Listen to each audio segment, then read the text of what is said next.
नमस्कार, चंद्रा क्लासेस प्रयागराज में आप सबका बहुत स्वागत है। तो स्टार्ट करते हैं आज की क्लास। हम लोग पढ़ रहे हैं कार्ल मार्क्स के वैज्ञानिक समाजवाद को, यानी मार्क्सवाद को, साम्यवाद को। तो जिसमें अभी तक हमने पढ़ा कि उनका द्वंद्वात्मक भौतिकवाद क्या होता है, उसके बाद ऐतिहासिक भौतिकवाद की व्याख्या उन्होंने किस आधार पे की, जिसमें उन्होंने आधार और अधिसंरचना के बारे में बताया कि आधार में उत्पादन प्रणाली आती है, जिसमें उत्पादन की शक्तियां और उत्पादन के संबंध होते हैं। और उसके बाद अधिसंरचना जो होती है, राज्य, समाज, धर्म, परिवार, ये सब होते हैं। और अगर उत्पादन प्रणाली में कोई परिवर्तन आता है तो यहाँ पर उत्पादन शक्ति जब चेंज होती है तो उत्पादन संबंध चेंज होते हैं, और जब ये दोनों चेंज होते हैं तो फिर क्या होता है, अधिसंरचनाओं में भी क्या आता है, परिवर्तन आता है। राज्य, समाज, धर्म, परिवार, सब में परिवर्तन आता है, साहित्य में परिवर्तन आता है। तो इस प्रकार से उन्होंने ऐतिहासिक भौतिकवाद की व्याख्या की। यहाँ पर जब उन्होंने द्वंद्ववाद को बताया तो वहां पे द्वंद्ववाद का आधार उनका वही था कि जैसे आर्थिक चीजों में द्वंद्व होता है और आर्थिक गतिविधियां चेंज होती हैं, वैसे ही समाज का अस्तित्व भी उसी आधार पे क्या होता है, चेंज होता है। किस तरीके से मानव का जो विकास काल रहा, किस तरीके से आया, और इस आधार पे अभी वैज्ञानिक समाजवाद, यानी कि समाजवाद आएगा कैसे, अभी ये बता रहे हैं। अभी तक तो इन्होंने पिछला डिफाइन किया कि किस तरीके से परिवर्तन होते गए पूंजीवादी व्यवस्था में, किस तरीके से आर्थिक व्यवस्था में चेंजेस होते गए, उत्पादन प्रणालियां बदलती गई, उत्पादन की शक्तियां चेंज हुई, उत्पादन के संबंध चेंज हुए, और उसके बाद क्या चेंज हो गए, अधिसंरचनाएं चेंज हो गई। अब यहाँ पर उन्होंने जो व्याख्याएं की, जिसमें उन्होंने बताया कि क्या क्या होता है, वहां पर जब सबसे पहले आदिम साम्यवाद था, फिर उन्होंने बताया कि क्या आया, स्वामी और दास का संबंध आया, फिर उसके बाद सामंत और कृषक का आया, फिर उसके बाद पूंजीवादी और सर्वहारा। अब इन्होंने ये बताया कि अब इसमें ये जो अब क्या होगा, वर्ग संघर्ष। उन्होंने बताया कि वर्ग संघर्ष कैसे होगा। इन्होंने कहा वर्ग तो सदैव से बना रहा, चाहे वो दास का हो, स्वामी का हो, सामंत का हो, कृषक का हो, दो वर्ग सदैव रहे। इन्होंने कहा कि दो वर्ग जो हैं ये हमेशा से रहे हैं, दो वर्ग हमेशा से रहे हैं। चाहे वो एक वर्ग जो शोषण करता है, एक वर्ग जो शोषित होता है। जैसे स्वामी शोषण कर रहे हैं किसका, दास का। सामंत किसका शोषण कर रहे हैं, कृषक का। पूंजीपति किसका शोषण कर रहे हैं, पूंजीपति सर्वहारा का। सर्वहारा यानी श्रमिक वर्ग का शोषण कर रहे हैं। पूंजीपति को बुर्जुआ वर्ग भी बोलते हैं, यहाँ पे ध्यान दीजिएगा, अक्सर यही शब्द प्रयोग होता है, बुर्जुआ वर्ग। बुर्जुआ वर्ग, बुर्जुआ वर्ग यानी पूंजीपति किसका शोषण कर रहे हैं, श्रमिकों का। अब यहाँ वर्ग संघर्ष कैसे होगा, वर्ग संघर्ष से पहले दो वर्ग तो सदा थे, लेकिन इनको अपने वर्ग चेतना नहीं थी। वर्ग चेतना मतलब उन्हें ये पता नहीं था कि हम निर्धन हैं, हमारा शोषण हो रहा है, हम एक ऐसे ग्रुप हैं जिसका केवल और केवल शोषण होता है। तो यहाँ पे सबसे पहले क्या आएगी, वर्ग चेतना। और ये वर्ग चेतना इस अवस्था में सबसे ज्यादा आएगी, पूंजीपति वाली अवस्था में और सर्वहारा वाली अवस्था में सबसे ज्यादा आएगी। इसमें वर्ग जो है, इसमें निर्धन वर्ग, श्रमिक वर्ग सबसे ज्यादा होंगे, इनका संख्या बल सबसे ज्यादा होगा, और इनमें ये चेतना आएगी कि हमारे साथ शोषण हो रहा है। जैसे कोई आप किसी संस्था में वर्क कर रहे हैं, आपको आपका शोषण हो रहा, आपको आपको लग रहा है नहीं ये तो हमारी नियति है, ये तो हमें मिलता ही है, लेकिन चेतना जब आपके अंदर जागृत होती है, जब और लोगों का आप देखते हैं, धीरे धीरे जब आपको ये पता चलता है कि नहीं हमारा क्या हो रहा है, शोषण हो रहा है, तो जब आपको ये चेतना आपके अंदर होनी चाहिए। आज भी हम देखते हैं बहुत से संस्थाओं में लोगों का शोषण होता है, लेकिन वो उनमें वो चेतना ही नहीं, उनको लगता नहीं ये सही है, ठीक है, हम वर्क कर रहे हैं तो हमारे लिए ये सही है। कई लोग तो उसको मान के चलते हैं, ठीक है। तो जब तक उनके अंदर वो चेतना नहीं आएगी, अपने अधिकारों के प्रति वो सजग नहीं होंगे, तब तक कुछ भी नहीं हो सकता। तो यहाँ पर भी वर्ग तो है, लेकिन जब तक इनमें चेतना नहीं आएगी तब तक वो संघर्ष नहीं करेंगे। अब उनमें जब ये चेतना आती है, जब व्यापक मात्रा में उनके साथ शोषण हो रहा है और उनको ये लगता है कि मेरे साथ हो रहा है, इनके साथ हो रहा है, तो ये इस तरीके से सब उनमें जो इस चेतना जागृत होगी वो इकट्ठे होंगे, ठीक है, और उसके बाद वर्ग संघर्ष होगा, ठीक है। अभी तक का इतिहास वर्ग संघर्ष का इतिहास है, और अभी तक भी जो मतलब जो हुआ है उसमें वर्ग संघर्ष हुआ है, लेकिन हाँ उसमें इस वर्गों में उस तरीके की चेतना नहीं थी, जितनी थोड़ी बहुत चेतना तो थी, लेकिन जितनी चेतना पूंजीवादी अवस्था में आई है उतनी प्रखर चेतना उस अवस्था में नहीं थी, ठीक है। अभी तक जो भी चेंजेस हुए हैं वो किसके वजह से हुए हैं, वर्ग में जो संघर्ष हुआ है उसकी वजह से ही दास स्वामी से सामंती युग आया, सामंत से पूंजीवादी युग आया। तो यहाँ पर ये जो है पूंजीवादी व्यवस्था में वर्ग चेतना क्या हो जाती है, बहुत ही ज्यादा प्रखर रूप में जागृत हो जाती है, और फिर क्या होता है, संघर्ष होता है। और ये बात इन्होंने कब कहाँ पे कही है, ये पूछा जाता है, इंपॉर्टेंट है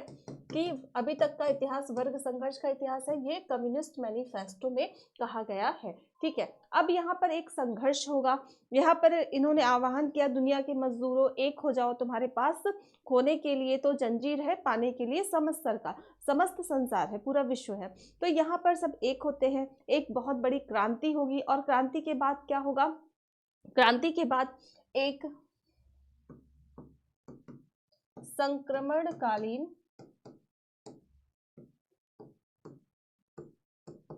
अवस्था आएगी। ये जो संक्रमणकालीन अवस्था आएगी इसमें क्या होगा, जो श्रमिक होंगे वो जो राज्य के शासन का बागडोर होगा वो किसके हाथ में होगा, श्रमिकों के हाथ में होगा।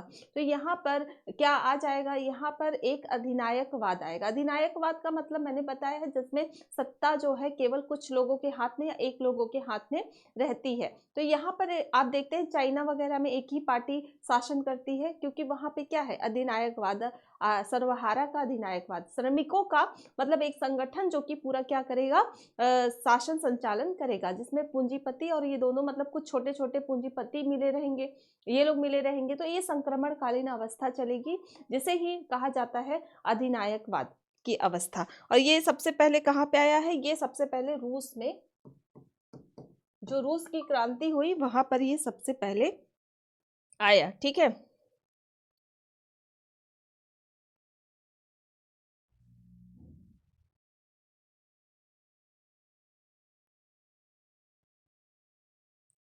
यहाँ पर योग्यता अनुसार कार्य व योग्यतानुसार वितरण होगा।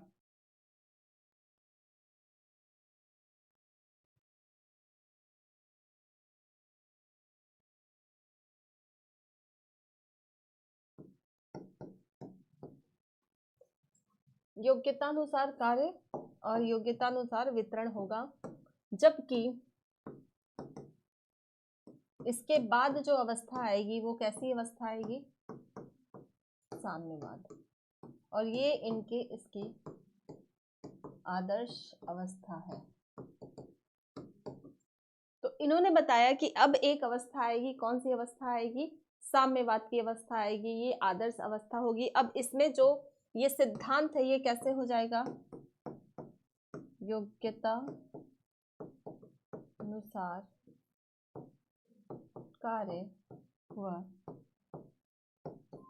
आवश्यकता अनुसार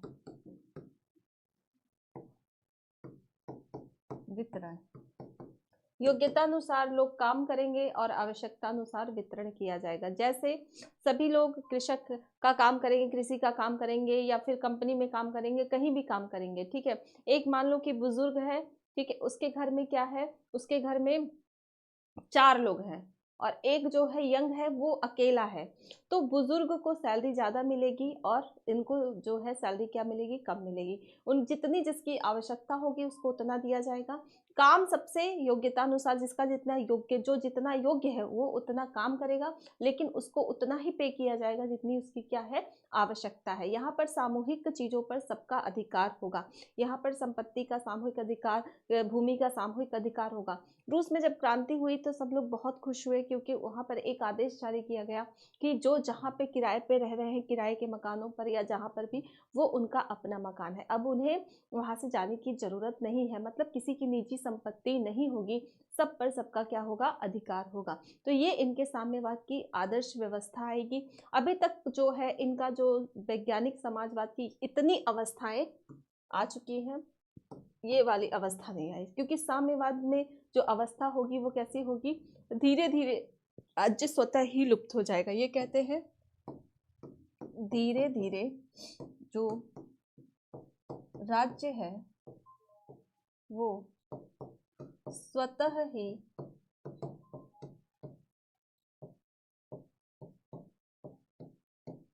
लुप्त हो जाएगा।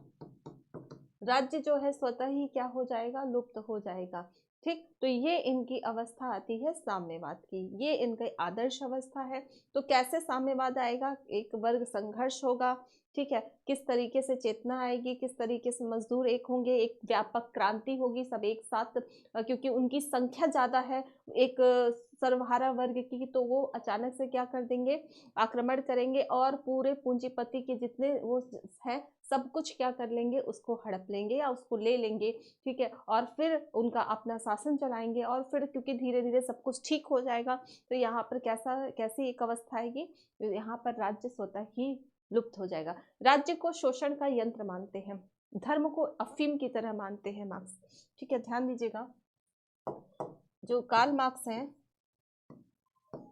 हैं ये कहते हैं राज्य ना पूंजीपति के संरक्षण के लिए बनाया गया है।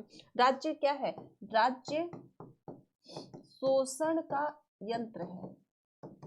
ये क्यों बनाया गया है, ये ताकि ये क्या कर सके, ये निर्धनों का शोषण कर सके। इसे पूंजीपतियों ने अपनी सुरक्षा के लिए बनाया है। और जो कानून नियम बनेंगे सब उनके ही लिए ये कानून नियम बनेंगे। तो इसलिए ये इसको मानते हैं कि राज्य किसका यंत्र है, राज्य शोषण का यंत्र है। ठीक है, अब वर्ग संघर्ष, वर्ग चेतना आती क्यों है, इसमें एक इन्होंने बताया कि जो पूंजीपति हैं वो अतिरिक्त मूल्य का सिद्धांत जो रिकॉर्डों से इन्होंने लिया है, वहां पर इन्होंने इसको बहुत व्यवस्थित रूप से डिफाइन किया है। इनका है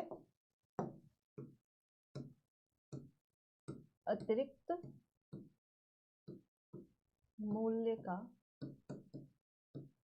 सिद्धांत, वैल्यू प्रॉफिट एंड प्राइस इनकी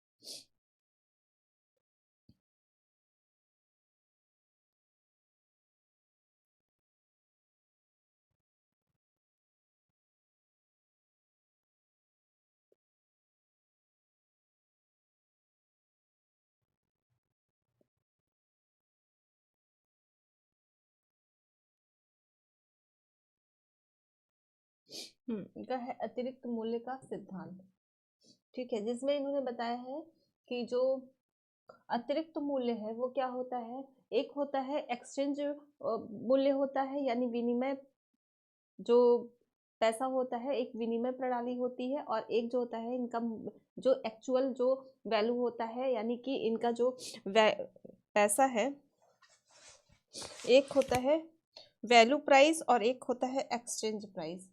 एक इनका यूटिलिटी प्राइस और एक होता है एक्सचेंज प्राइस। प्रयोग मूल्य या फिर विनिमय मूल्य इनका होता है, ठीक है, जिसमें से अतिरिक्त मूल्य पैदा होता है। कैसे अतिरिक्त मूल्य पैदा होता है, जैसे कि उन्होंने कोई एक पेन बना, मान लीजिए कोई एक पेन बना, इस पेन में इसका उपयोग मूल्य कितना है, ठीक है, इसकी वैल्यू कितनी है मार्केट में, ठीक है। और उसके बाद इसको बेचने में जो एक्सचेंज, जो इनका विनिमय मूल्य, पेन के बदले में इन्होंने कितने पैसे लिए, तो पेन के बदले में, पेन को बनने में मान लो कि 10 रुपए लगे, पेन को बनने में 10 रुपए लगे, और इसका मार्केट में वैल्यू क्या है, ज्यादा है, वैल्यू इसका 20 रुपए भी हो सकता है। जैसे जिसकी जितनी आवश्यकता होती है उतनी उसकी वैल्यू होती है।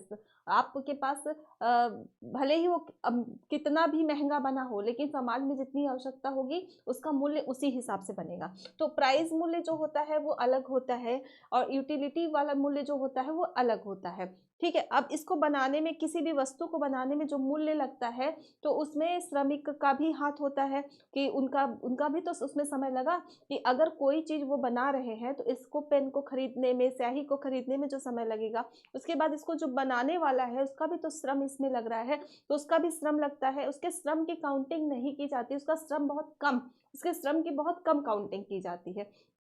और फिर वहां पे इसको बेचा गया, मान लो कि कितने रुपए में, 20 रुपए में। यहाँ पर जो पैसा लगा है, किसका लगा है, जो पूंजीपति उन्होंने पैसा लगाया, लेकिन यहाँ पे श्रम किसने लगाया है, श्रम लगाया है सर्वहारा ने। तो पूंजीपति अपना अतिरिक्त मूल्य जो उनका आता है उसमें से वो पैसा जो है, 20 रुपए उनको मान लीजिए प्रॉफिट होता है, प्रॉफिट 10 रुपए उनको मिलते हैं, लेकिन 20 रुपए का उनको प्रॉफिट होता है, तो 20 रुपए में से वो केवल 2 रुपए ही क्या देते हैं, उनको देते हैं सर्वहारा वर्ग को, उसके रूप में, उनके श्रम के रूप में। तो उनका श्रम का जो मूल्य है वो बहुत कम आंकते हैं, बहुत कम, ठीक है। इसके लिए ऐसा क्यों होता है, ऐसा इसलिए होता है कि इनकी संख्या इतनी ज्यादा होती है कि अगर एक ये अस्थिर पूंजी होते हैं, ये अगर हट जाएंगे तो दूसरे मजदूर आ जाएंगे, जिसके कारण इनका वैल्यू जो है वो क्या हो जाता है, बहुत कम हो जाता है। तो जो अतिरिक्त मूल्य बचता है उसका लाभ केवल और केवल कौन लेते हैं, पूंजीपति, और इनको केवल बहुत कम चीजें देते हैं।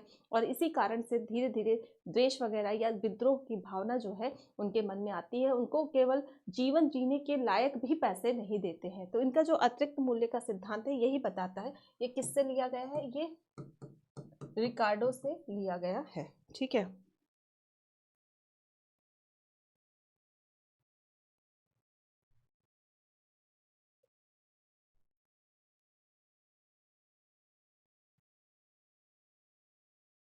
ठीक, तो अब वैज्ञानिक समाजवाद जो है वो खत्म हो गया। कार्ल मार्क्स को पढ़ेंगे तो वहां पे हम और डिटेल में भी पढ़ेंगे। कार्ल मार्क्स धर्म को अफीम मानते हैं, ये भी याद रखिएगा। पूंजीपति को क्या मानते, राज्य को पूंजीपति वर्ग का क्या मानते हैं, एक वो मानते हैं किसी संपत्ति है उन्होंने ही बनाया है। ये राज्य जो है शोषण का यंत्र होता है, क्योंकि पूंजीपतियों ने अपने देख रेख के लिए बनाया है, ठीक है। तो यहाँ पे वैज्ञानिक समाजवाद समाप्त होता है। धन्यवाद, मिलते हैं अगली क्लास में।